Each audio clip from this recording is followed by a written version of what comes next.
કદાચ થોડા વહેલા આવ્યા હોત તો ટાળી શકાત. કદાચ વિન્ડો પીરિયડમાં આવ્યા હોત તો આપણે પહેલાંની જેમ નોર્મલ કરી શકતા. હાર્ટ એટેક તથા પેરાલિસિસ જેવી ઇમરજન્સી કન્ડિશનમાં તમે ઘણીવાર ડૉક્ટરોને આવા વાક્યો કહેતા સાંભળ્યા હશે.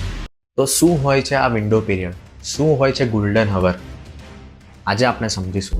હું છું doctor Harsh Pranami, MBBS MD general medicine. તો આજે આપણે વાત કરીશું વિન્ડો પીરિયડ વિશે.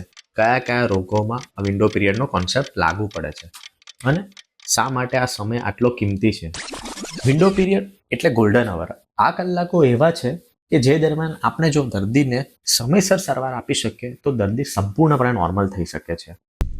હાર્ટ એટેક એટલે કે હૃદયના હુમલા માટે આ ગોલ્ડન અવર છે 90 થી 120 મિનિટ તથા બ્રેન સ્ટ્રોક તથા પેરાલિસિસ માટે આ સમયગાળો છે 3 થી 4.5 કલાક. આ રોગો એટલે કે એકચ્યુઅલ ઇમરજન્સી કન્ડિશનમાં થતું એમ હોય છે કે હૃદય અને મગજ જે આપણા અવિભાજ્ય અંગ છે એને લોહ પહોંચાડતી નસો એટલે કે બ્લડ વેસલ્સ તેમાં ક્લોટ એટલે કે ગઠ્ઠો જામી જતો હોય છે.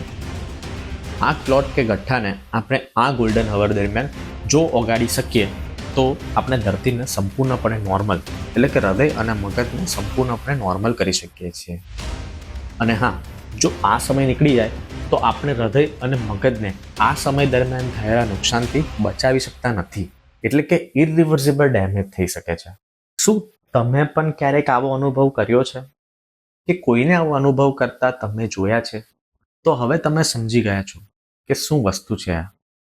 અને હવે આશા એવી છે કે તમે બીજા લોકોને પણ આ કોન્સેપ્ટ વિશે સમજાવશો અને જાગૃતતા ફેલાવશો.